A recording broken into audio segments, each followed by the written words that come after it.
Anak-anak, hari ini kita belajar tema 1, indahnya kebersamaan, subtema 1, keberagaman budaya bangsaku.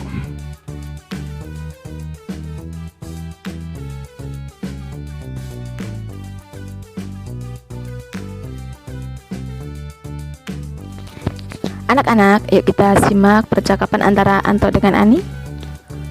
Hai Anto, tahukah kamu bahwa Indonesia terdiri atas banyak pulau, suku bangsa, tarian, rumah adat, serta agama? Ayo kita cari tahu lebih jauh tentang keberagaman itu. Anak-anak, ayo kita membaca. Indonesia terdiri dari berbagai macam suku bangsa dan budaya, namun tetap dalam satu wadah Negara Kesatuan Republik Indonesia atau NKRI. Keberagaman tersebut merupakan anugerah dari Tuhan Yang Maha Esa. Kita wajib mensyukurinya.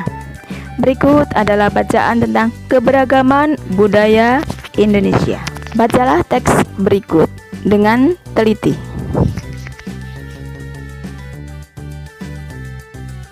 Pawai budaya. Pawai budaya sangat menarik bagi warga Kampung Babakan. Pawai ini selalu menampilkan keragaman budaya Indonesia. Udin dan teman-temannya tidak pernah bosan menanti rombongan pawai lewat. Tahun ini mereka datang ke alun-alun untuk melihat pawai tersebut. Kakek Udin pun terlihat sabar menanti. Terdengar suara gendang yang menandakan rombongan pawai semakin dekat.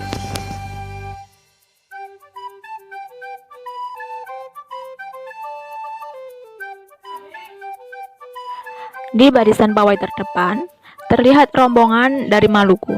Rombongan laki-laki mengenakan kemeja putih, jas merah, dan topi tinggi dengan hiasan keemasan. Sedangkan rombongan perempuan mengenakan baju cele. Baju ini terdiri dari atasan putih berlengan panjang serta rok lebar merah. Langkah mereka diiringi oleh suara tifa, alat musik dari Maluku. Bunyinya seperti gendang, namun bentuknya lebih ramping dan panjang. Budaya Maluku sangat unik dan menarik. Budaya Bali terkenal bunyi musiknya yang berbeda. Rombongan dari Bali membunyikan alat musik daerahnya. Ceng-ceng namanya. Alat ini berbentuk seperti dua keping simbol yang terbuat dari logam.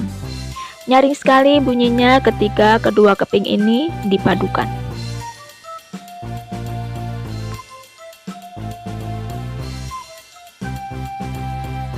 Rombongan dari Bali kemudian diikuti oleh rombongan dari Toraja. Wanita Toraja memakai pakaian adat yang disebut baju poko. Rombongan laki-laki menggunakan pakaian adat yang disebut sepa tulung buku. Rombongan Toraja mempunyai alat musik khas daerah mereka. Pak Pongpong namanya. Alat musik ini berupa seruling bambu besar yang bentuknya seperti angklung. Unik bentuknya, unik pula bunyinya. Budaya Toraja sangat menarik untuk kita pelajari.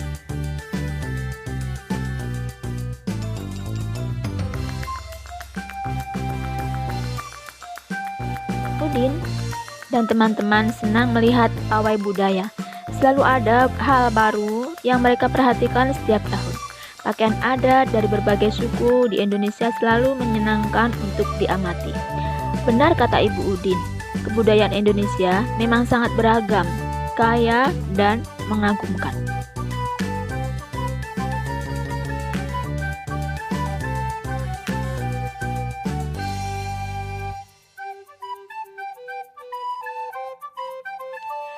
Beginilah tadi anak-anak kita sudah membaca tentang pawai budaya.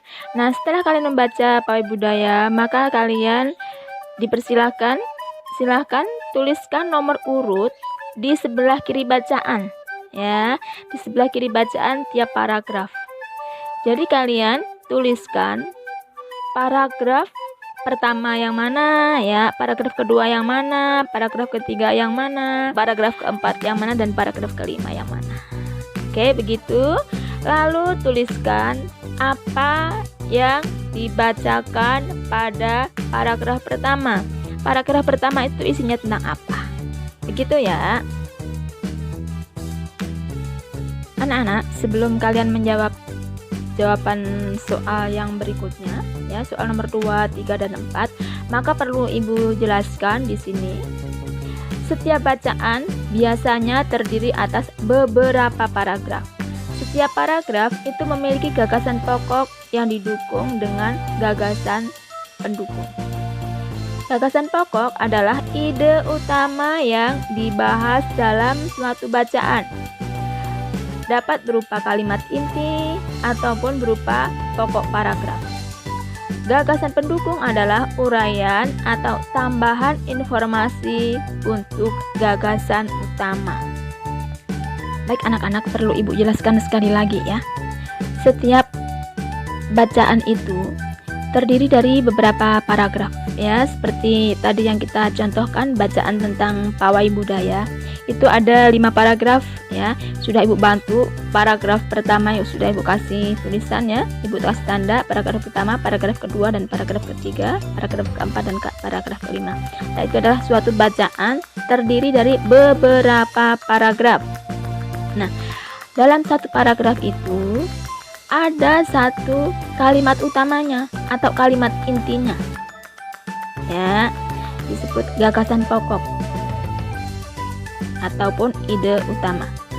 Kemudian, bacaan-bacaan lain setelah itu adalah disebut gagasan tambahan, ya, gagasan tambahan ataupun gagasan pendukung.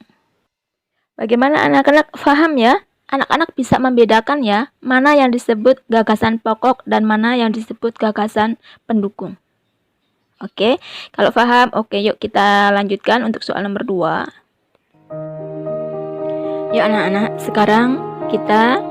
sekarang silahkan kalian mencari gagasan utama atau gagasan pokok dan gagasan pendukung pada setiap paragraf. Oke.